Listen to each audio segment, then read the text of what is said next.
Good morning, veterans, families, honored guests, and all who share an interest in the history of our nation. Welcome to all who have gathered here in Hawaii or around the world virtually to experience the Legacy of Peace Aerial Parade. We're here to commemorate the end of World War II, and it's fitting to do so on the 75th anniversary of the signing of the Instrument of Surrender that took place on the USS Missouri on September 2, 1945. As you hear these words or read them on our website, it's humbling to note that World War II veterans are here with us. They traveled to Hawaii to be present as we honor the day peace returned to our world, a day that unleashed dancing in the streets as families and loved ones rejoiced at the return of our fighting forces.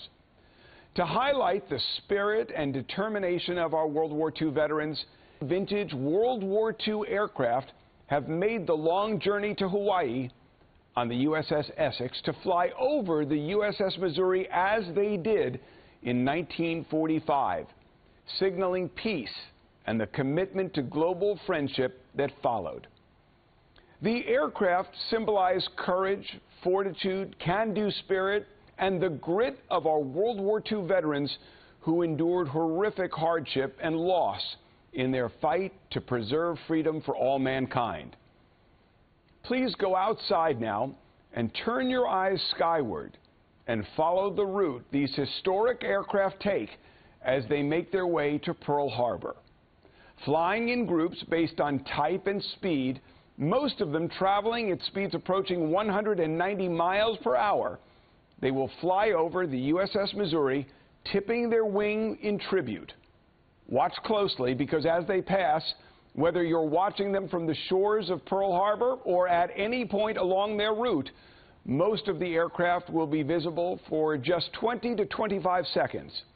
Men and women who have come to be known as the greatest generation flew all of the aircraft that you will see today.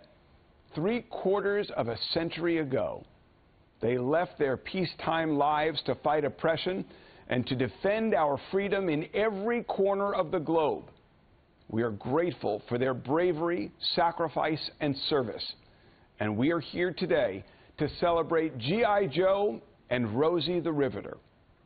In a speech he made in December of 1940, President Franklin Roosevelt recognized that the great Legacy of Peace Aerial Parade would play a pivotal role in our country's anticipated involvement in the war that was already raging across much of the world.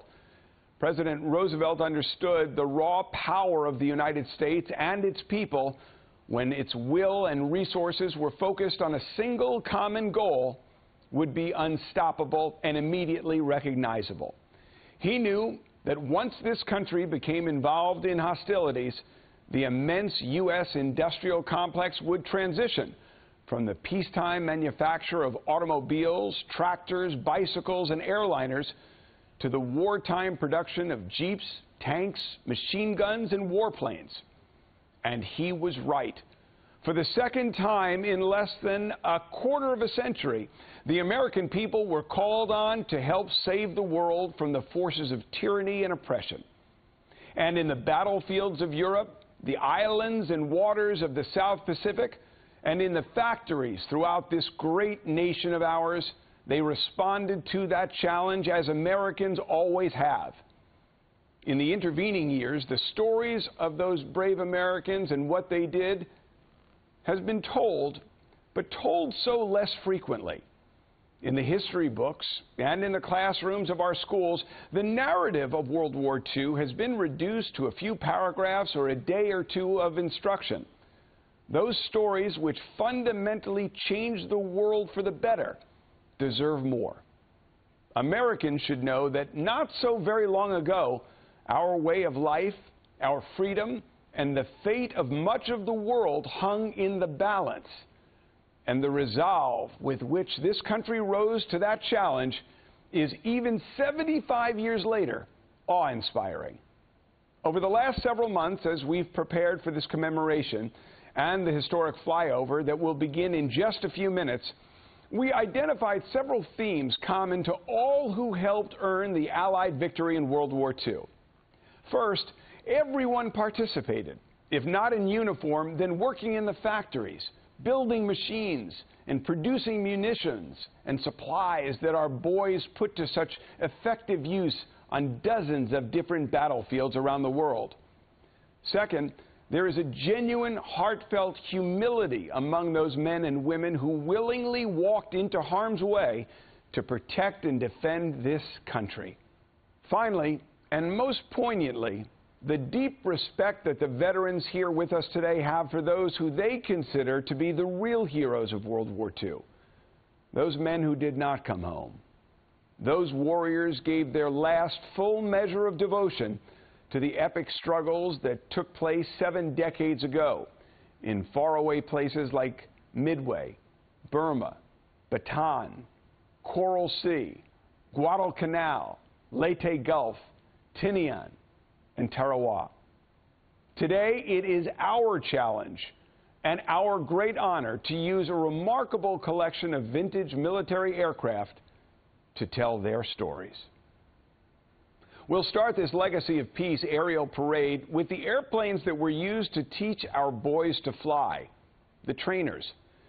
In 1938, when General Hap Arnold, commander of America's Air Forces, considered this country's preparedness for war, he recognized that America did not have nearly enough airplanes or pilots to fly them. 3 years before the Japanese attack on Pearl Harbor, what would later become the U.S. Army Air Forces consisted of 21,000 airmen and 1,800 aircraft.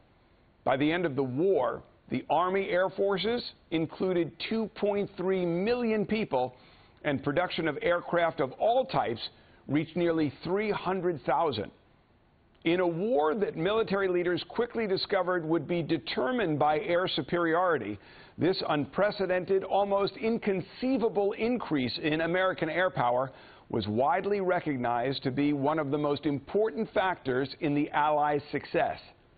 But 3 years before Pearl Harbor, the arsenal of democracy had not yet been activated, and the United States was looking at an immense disparity between what it had and what it would soon need.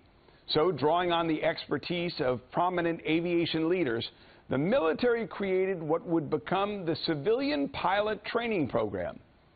By the time this program ended, it had trained 435,000 pilots, including future astronaut and Senator John Glenn, Triple Ace Bud Anderson, and Tuskegee Airman Robert Dietz. All military pilots completed a training program that was accomplished in 3 phases: primary, basic, and advanced. This process was designed to gradually increase the complexity of the pilot's training. Primary introduced the pilot to the principles of flight.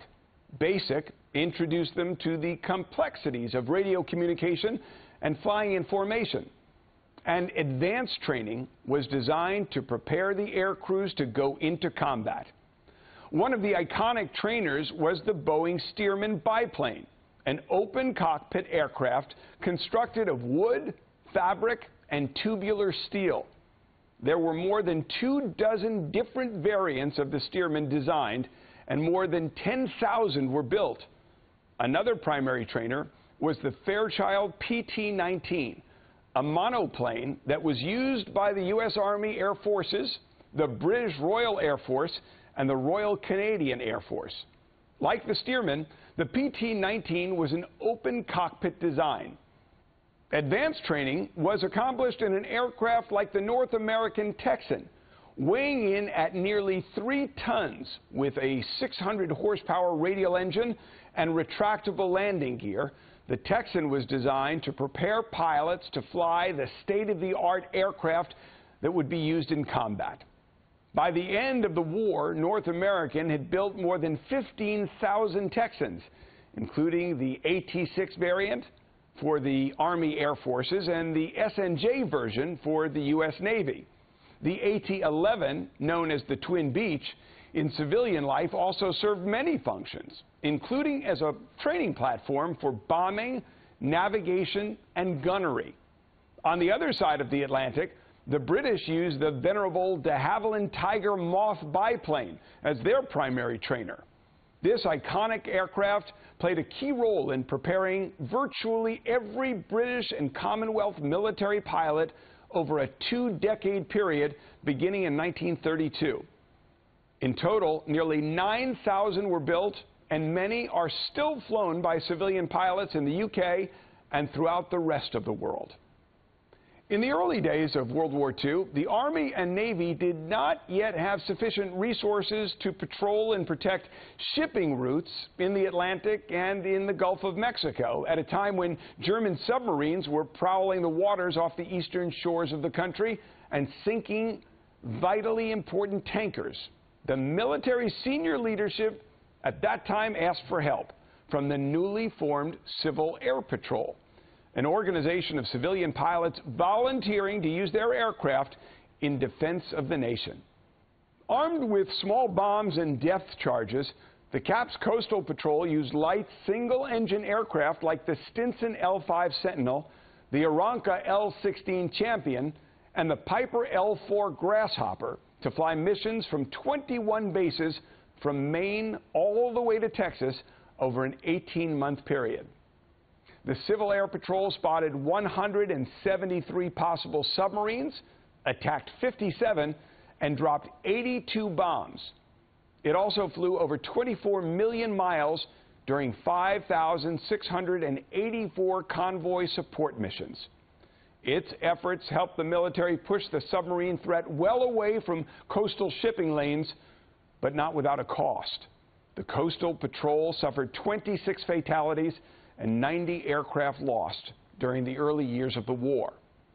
In addition to Coastal Patrol, CAP pilots performed many other critical tasks, including search and rescue, target towing, border patrol, forest fire patrol, interceptor training, and dozens of other missions. When Pearl Harbor was attacked by carrier-based aircraft of the Japanese Navy, the only modern U.S. Army Air Forces fighter stationed in Hawaii was the Curtiss P-40, an all-metal, 300-mile-per-hour 1937 design. The P-40 was rapidly overtaken by far more capable fighters, but at 8 o'clock in the morning on December 7, 1941, that airplane was our country's first line of defense against 350 Japanese fighters, bombers, and torpedo planes launched from 6 aircraft carriers. By 9 a.m. that day, more than 2,400 Americans had been killed. Much of the Navy fleet had been ruined, and more than half of the Army Air Force's aircraft on Oahu were damaged beyond use. The lone aerial opposition came from individual pilots like Lieutenant George S. Welch, Lieutenant Kenneth A. Taylor, and Lieutenant Philip N. Rasmussen, who raced for any airplane they could find. Flying P-40s, much like those you see here, pilots shot down a number of Japanese aircraft on that day of infamy. 2 weeks after the attack on Pearl Harbor, 100 recruits, led by Claire Chennault, one of the most gifted and controversial commanders of the war, began flying P-40s to protect China from Japan. In 7 months before the American volunteer group, the Flying Tigers, was disbanded and incorporated into the 23rd Fighter Group of the Army Air Forces, they savaged bombers from Japan and immortalized the fierce shark's teeth paint scheme on the nose of their P-40s. In April of 1942, after a series of stinging setbacks in the Pacific, Lieutenant Colonel Jimmy Doolittle led 16 B-25 Mitchell bombers off the USS Hornet on a bombing raid to Tokyo and 4 other cities.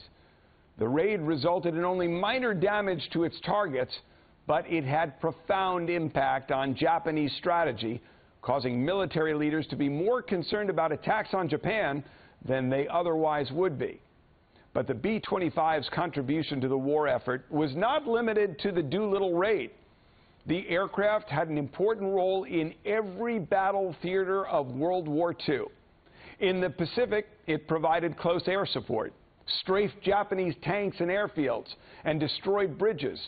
In Europe, the Mitchell operated as a medium bomber, and the Navy and Marine Corps used the PBJ-1 variant to find and destroy enemy ships.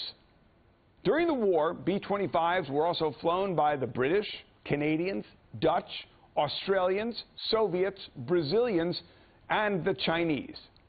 In early June of 1942, the Japanese and American navies converged on a tiny volcanic island in the middle of the Pacific Ocean, and the stage was set for a dramatic shift in momentum in the Pacific theater. Tipped off to Japanese plans by U.S. cryptographers who had broken Japanese radio codes, PBY Catalina flying boats were deployed from Midway Island to search hundreds of miles of ocean for enemy ships. One of them found the Japanese fleet steaming toward Midway. The crew radioed the information back to military leadership. The large, lumbering, two-engine seaplane had provided the U.S. with an early advantage in the coming battle. From 3 U.S. carriers, F-4F Wildcats flew escort for slower Devastator and Dauntless bombers, but logistical problems and bad luck plagued the Americans as they began their attack. Most of the American torpedo bombers were shot out of the sky. In the first 3 hours of the battle, not a single U.S. bomb or torpedo hit a Japanese ship, despite 8 separate attacks by a total of 94 American aircraft. Then, the tide turned. As the Japanese focused their attention on the torpedo bombers flying just off the surface of the water, SBD Dauntless dive bombers attacked from higher altitude, fatally damaging 3 of 4 Japanese carriers, and an hour later, a second attack by dive bombers led to the destruction of the 4th Japanese carrier. The balance of naval power in the Pacific had shifted permanently. When the U.S. Marines stormed the shores of Guadalcanal in August of 1942, Japanese conquest had reached their peak. This bold, unexpected offensive would prove to be a critical turning point in the war in the Pacific. A small but strategic airfield on the island was the focal point of 6 months of fierce battle on the ground, in the air, and on the sea. By the time the Japanese conceded the island in February of 1943, nearly 25,000 Japanese and 1,600 Americans had been killed, with thousands more dead from malaria and other tropical diseases. Central to the battle was the venerable Grumman F-4F Wildcat, which was operated from carriers by U.S. Navy pilots and from Henderson Field by Marine Corps pilots throughout the Guadalcanal campaign. When the Japanese attacked Pearl Harbor, the sturdy and resilient Wildcat was the principal and most advanced fighter for both the Navy and the Marines in the Pacific. Later in 1942, Bell P-39 Airacobras, assigned to the U.S. Army Air Forces, joined the Wildcats of the Marine Corps, operating from Henderson Field. The Airacobra had success in other theaters as well, and were part of the vital so-called Cactus Air Force defending Guadalcanal. Like the Wildcat, the P-39 was outmatched by the faster, more agile Mitsubishi Zero, flown by Japanese carrier-based fighter pilots. Both the Wildcats and Airacobras were able to get their own hold against those Zeros because of their rugged construction, the unique battle tactics developed by aviators, and the skill of the men who flew them.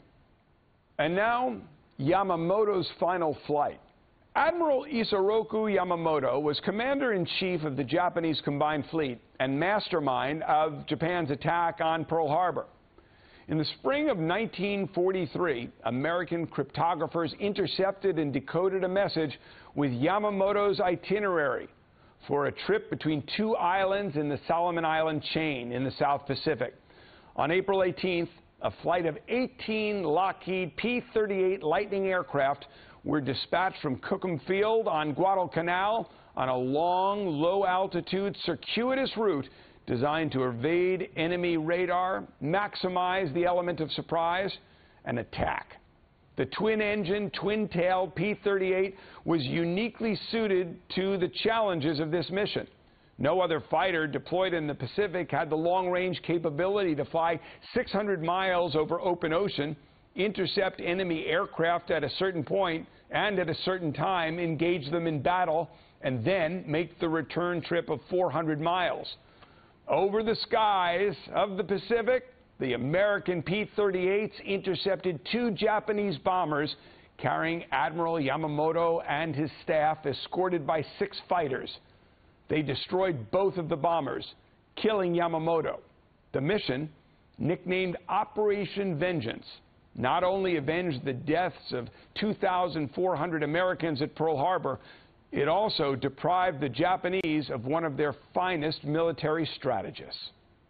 Mustangs to the rescue.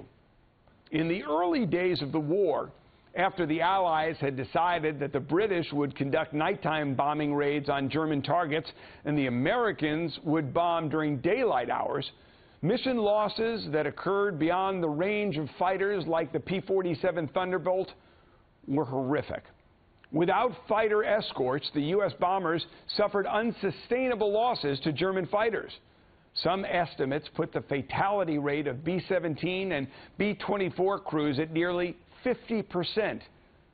That began to change with the introduction of the P-51 Mustang as a long-range fighter when outfitted with external fuel tanks made of a kind of papier-mâché, a non-strategic material. The Mustang could fly more than 2,000 miles equipped this way. 6 Browning 50 caliber machine guns, excellent maneuverability, and the aggressive tactics flown by fearless and highly trained pilots made the P-51 an impressive dogfighter. Some of the young men who flew the Mustang were pilots from the 332nd Fighter Group, the first African-American fighter unit. They provided escort to missions over Italy during 1944 and 45. Commanded by West Point graduate Colonel Benjamin Davis. The Red Tails, a nickname based on the identification paint on their airplanes, shot down 111 German aircraft. By D-Day, the combined bomber offensive from England and Italy had broken the German Air Force. The P-51 also served in the Pacific theater as a long-range fighter, flying from forward air bases and using the same techniques as in Europe. The P-51 was instrumental in long-range bombing missions. George H.W. Bush. In early September of 1944, 4 Grumman TBM Avengers operating off the light carrier USS San Jacinto attacked Japanese military installations close to the island of Chichijima, approximately 500 miles south of mainland Japan. Piloting one of those 4 Navy aircraft was future U.S. President George H.W. Bush, who was tasked with destroying a particular radio tower. Although the mission was successful and the target was destroyed, all 4 aircraft were subject to intense anti-aircraft fire. During the attack, Bush's aircraft was hit and his engine caught fire. He flew several miles from the island and ordered his crew of 2 to put on their parachutes and to prepare to bail out. Of the 9 airmen who escaped their planes that day, Bush was the only one to survive. After floating in his inflatable raft for 4 hours, he was rescued by the USS Finback, a rescue submarine. By the end of 1944, Bush had flown 58 combat missions and received the Distinguished Flying Cross. The Avenger was a torpedo bomber manufactured by both Grumman and General Motors. Nearly 10,000 were manufactured and served in the U.S. Navy, the Royal Navy, the Royal Canadian Navy, and the Royal New Zealand Air Force. Immortalized forever by the photo of Marines raising the U.S. flag over Mount Suribachi, the Battle of Iwo Jima helped to secure 3 airfields and provided the United States with an important staging area for the much-anticipated invasion of the Japanese homeland as well as an emergency landing field for Japan-bound bombers and a home base for fighter escorts. It is a testament to the ferocity of the fighting on Iwo Jima that more than 25,000 U.S. Marines were killed or wounded during 35 days of fighting in February and March of 1945, and nearly 19,000 Japanese soldiers were killed as well. It was the only battle of the war in which U.S. casualties exceeded those of the Japanese. Carrier-based chance-fought F-4U Corsair fighters were critical to American success during the battle for Iwo Jima. As originally designed, the pilot sat far back in the fuselage of the Corsair, and his view was restricted because of the 2,000-horsepower engine, 13-foot diameter propeller, and huge fuel tank, making landings extremely challenging on the pitching deck of a carrier. So early models went to land-based Marine pilots who put the aircraft's speed and heavy armament to effective use in both dogfights and in ground support. Eventually, Corsair pilots shot down 11 Japanese aircraft for every Corsair lost. By the beginning of 1945, Marine Corps pilots were flying low-level missions with bombs, rockets, and napalm in support of their fellow Marines on the beaches and in the jungles of small islands throughout the South Pacific, including Iwo Jima. The Japanese nickname for the Corsair was Whistling Death. The Boeing B-29 Super Fortress carried a bomb load of 10,000 pounds on its 2,000-mile round trip to Japan. At an altitude of 30,000 feet, it was able to fly above most of Japan's home island defenses. Instead of conventional gun turrets, the B-29's defensive weapons were linked through a remote control system that was a marvel in the 1940s. By the time B-29s entered the war, an earlier generation of heavy bombers had leveled much of Germany. So the Super Fortresses were deployed to China and later in the Mariana Islands. The move to the islands put the aircraft within 1,500 miles of Tokyo, well within the bombers' range. With their large numbers and vast payloads, it wasn't long before the B-29s had destroyed nearly every strategic target in Japan. The only aircraft then capable of delivering the world's first nuclear bombs, modified Super Fortresses, joined their comrades in the summer of 1945. On August 6th, the B-29 Enola Gay dropped a uranium bomb on the Japanese city of Hiroshima. 3 days later, Boxcar targeted Nagasaki with a plutonium bomb. On August 14th, the Japanese surrendered unconditionally. The surrender was formalized in a ceremony on board the USS Missouri in Tokyo Bay on September 2nd, 1945. Over 12 million Americans answered the nation's call over the course of the Second World War. During the 45 months that the U.S. was involved, more than 400,000 servicemen would pay the ultimate price for freedom, meeting death on the ground and in the skies over war-torn continents or in the seas between them. The cost of ultimate victory must never be forgotten. Ladies and gentlemen, 75 years ago today, the world rejoiced. Throughout America and in Honolulu were scenes of immense impromptu street parties.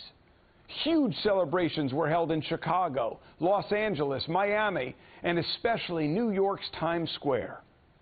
Every contributor to the Legacy of Peace aerial parade had done their part, from the servicemen fighting for their country overseas to the factory workers and businesses providing those servicemen and servicewomen with the weapons of war that were so vital to their success, to the families who went without so that the boys overseas could have all that they needed. Securing peace was a collaborative effort, a triumph that the entire country could be proud of. And 3/4 of a century later, we are no less proud. For all of those here today who played a role in America's success in World War II, whether in a military or civilian capacity, thank you. Thank you for your service. For all others, Thanks for joining us here today to help commemorate our country's peace achievement in World War II and recognize the men and women who made it possible. Many thanks once again to the government agencies that helped make today's aerial parade possible, to the nonprofit organizations that helped to plan and conduct this historic event, to the pilots participating in the flyover, and especially to our sponsors, including our presenting sponsor, the Bob Hope Legacy, as part of the Bob and Dolores Hope Foundation. My name is Dave Price, and it has been a great honor and pleasure to spend time with you here today to commemorate the Allied achievement 75 years ago.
They are known as the greatest generation. 75 years ago, they ushered in an era of peace after years of violence and war. As we salute their service, we continue to keep their legacy alive. The skies above the massive battles they took part in were filled with warplanes. And many of those surviving aircraft are still maintained and operational to this day.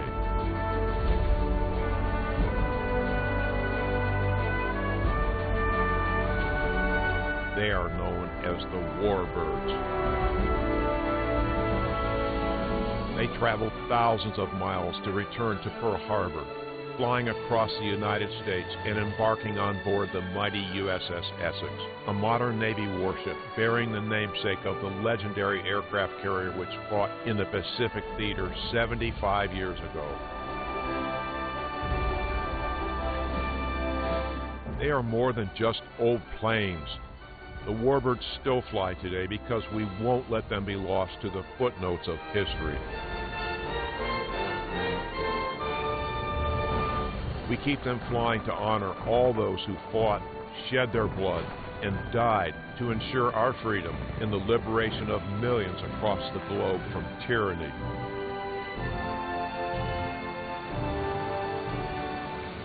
As we watch these aircraft take to the skies once again, soaring above the Pacific, remember what they represent.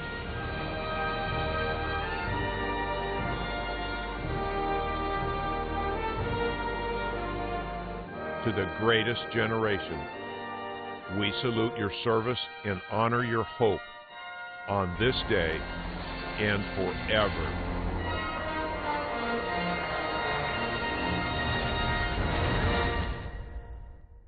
To all the World War II veterans who couldn't be here, we miss you, and we want to tell you that we salute your service.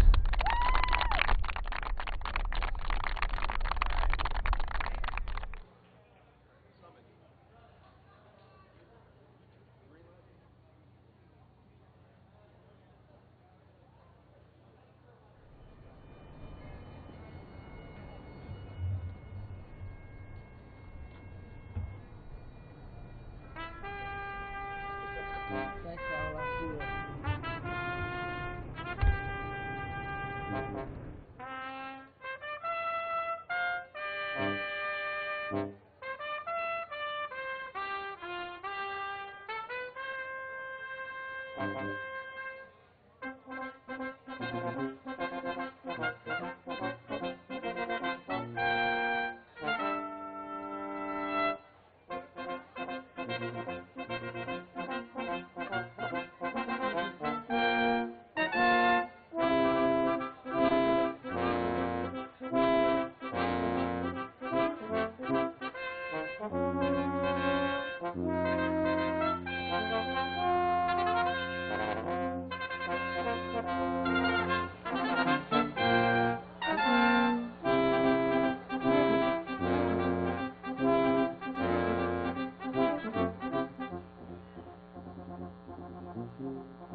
Sorry to cut you off.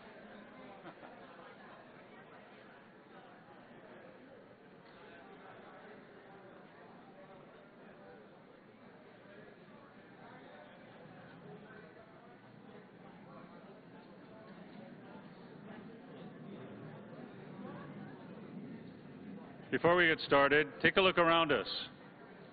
Today the harbor is filled with U.S. and foreign ships, including the U.S. Michael Murphy, the USS Chung Hoon, USS Hopper, and USS Essex, all from the United States. Foreign ships include the RSS Supreme from Singapore, FS Bougainville from France, KDB Darussalam from Brunei, and the BRP Jose Rizal from the Philippines, all here to honor and salute our greatest generation. Please turn your attention to the starboard side, if you would. There you'll see the Arleigh Burke-class destroyer USS Michael Murphy. The ship is named for Navy SEAL Lieutenant Michael P. Murphy, who was posthumously awarded the Medal of Honor for his heroic actions during Operation Red Wings in Afghanistan in 2005. The men and women of this ship represent today all the active duty military men and women assigned throughout the Pacific and around the globe who strive each day to meet the standards of determination, courage, and selflessness demonstrated by our greatest generation. As such, these sailors, soldiers, airmen, Marines, and Coast Guardmen, with our many partner and allied navies, stand ready and resolved to defend and sustain the free and open Indo-Pacific earned in blood 75 years ago. Pass and review.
Thank you. Please take your seats.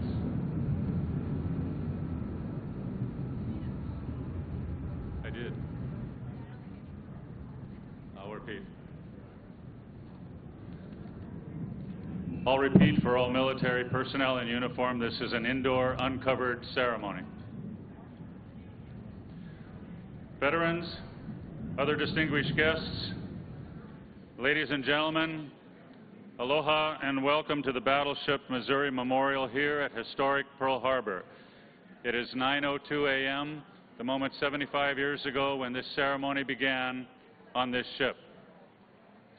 As you may have heard and seen, the Legacy of Peace aerial parade by many World War II warbirds kicked off this morning's ceremony with just a short time ago across Oahu skies.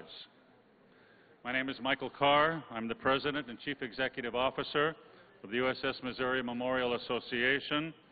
It's an honor to serve in that capacity and to be your MC for today's ceremony as we commemorate a huge milestone, the 75th anniversary of one of the most significant events in history, the ending of World War II. First and foremost, I have the honor of welcoming our special guests, the World War II veterans who are with us here today. I'm going to name them individually and ask that you stand, if you're able, as your name is called, and remain standing. Please hold your applause till the end so we may honor them collectively for their service, for their courage, and for their sacrifice. Mr. Refugio Alcon, Victor Ariola, Oscar Bangui,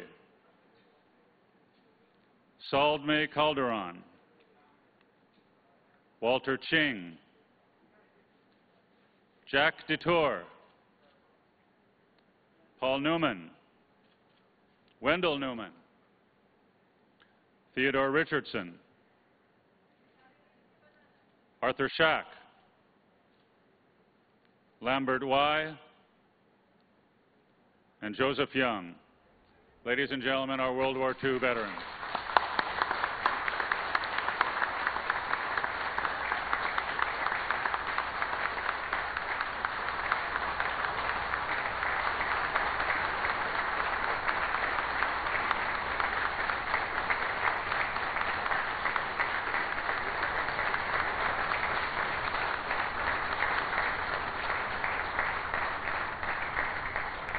It's an honor to have you in our company today. The following World War II veterans also call Hawaii home, but unfortunately were unable to join us in person for today's ceremony. I'd like to take just a moment to recognize them by name. They are Julio Ramon, Arthur Ching, Raymond Ching, Narzal Concepcion, Rodrigo Diaz, and William Lum. Next, I want to recognize our World War II veterans who had made plans to travel from the mainland and join us here today on the Battleship Missouri Memorial, including 14 veterans who witnessed the ceremony on September 2nd, 1945. In the end, these heroes were unable to travel due to concerns for their health as a result of the COVID-19 virus. We're very saddened to have to make that call, but it was done for the sake of their health. Please turn your attention to the screens as we honor them.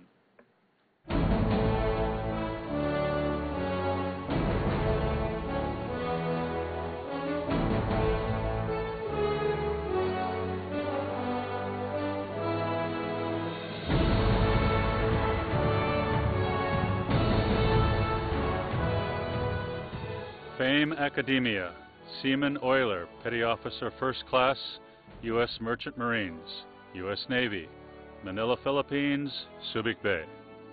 Carlisle Agrigilius, Corporal Marine Corps, Los Angeles, California. Gordon Barker, MM-3C, Navy, Springfield, Massachusetts. Albert Bloomer, Second Class, U.S. Navy Gunner's Mate, Dunaba, California. Doyle Boothroyd, Airman Second Class, Navy, Goodland, Kansas. Thomas Bristol, Sergeant, Army Air Corps, Fair Lawn, New Jersey. Jack Brock, S-1, Navy, Los Angeles, California. Lee Broussard, Y-3C, Navy, Lareauville, Louisiana. Edgar Buffman, Gunner's Mate Second Class, Navy, Philadelphia, Pennsylvania. Robert Chapman, PFC, St. Louis, Missouri. Andre Chapaz, Tech 5, U.S. Army, San Francisco, California. James Climo, Staff Sergeant, U.S. Marine Corps, Los Angeles, California. Judge Davis, Seaman First Class, U.S. Navy, Division F, Union City, Tennessee. Donato De Filippis, Seaman First Class, Navy, Brooklyn, New York. Arthur Del Rey, O.M. Mike, Navy, Pasadena, California. Farland Duberry, Sergeant First Class, Army 96th, Seattle, Washington. Lindsay Edwards, FC-3 Navy, Gentry, Arkansas. Herbert Elfring, Captain Army, 251st Coast Artillery, San Diego, California. Manuel Flores, Buck Sergeant, U.S. Marine Corps, Boston, Massachusetts. Donald Fosberg, S-2C, Radio Max Navy, Los Angeles, California. Armando Gallela, Sergeant Major, Army, North Tarrytown, New York. Richard Grantham, Quartermaster 3rd Class Navy, Pasadena, California. Edward Greenfield, Lieutenant, Navy, New York, New York. Chester Gross, Seaman 1st Class Navy, New Caney, Texas. William Haller, AOM2 Navy, Martinsville, New Jersey. We knew a possibility we may not come back, but we didn't dwell on that. We dwelled on the fact that we're going in to end the war in our favor. And that's what we did. So that winning the war meant keeping American freedom. You could not get a better education than going into the service and fight for your country that you believe in. If you live anywhere in the world besides America, you'll know the reason why. There's no other place better than the good old USA.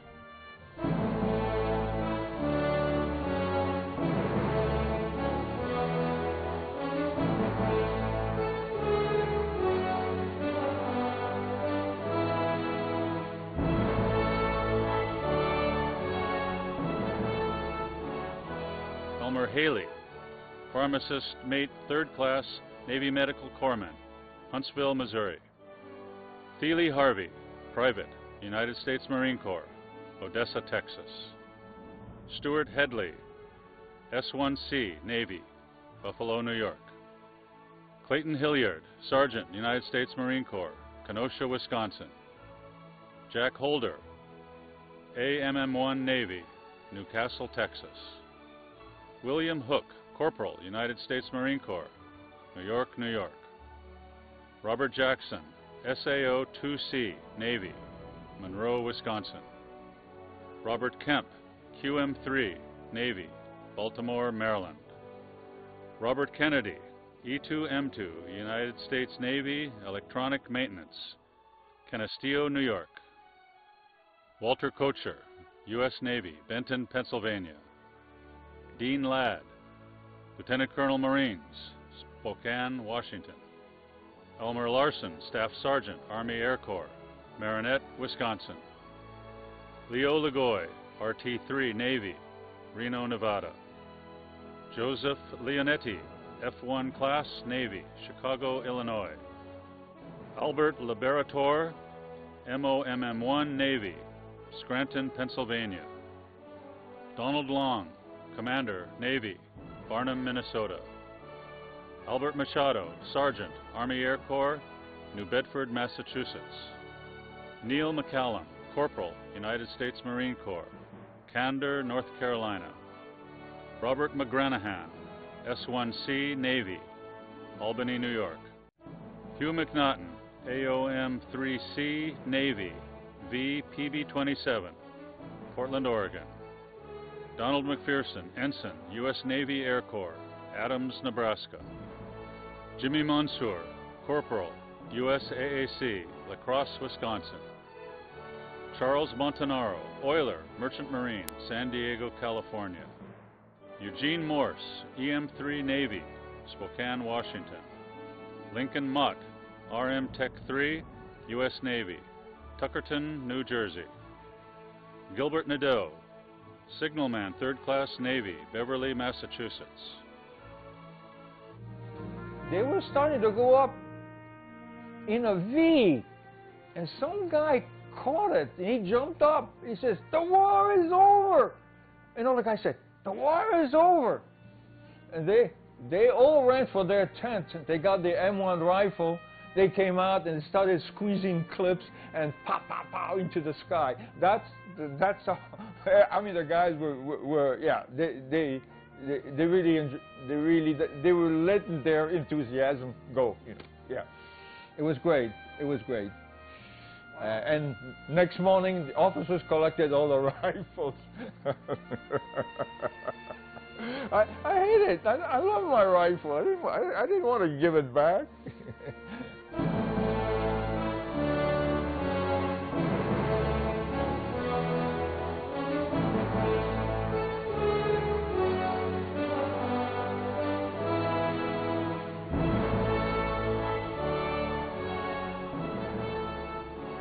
Robert Nichols, machine gunner, U.S. Navy, North Adams, Massachusetts. William Parsons, radio man first, Navy, May, Idaho. Calvin Pachetta, chief gunner, Navy, USS New Mexico, Philadelphia, Pennsylvania.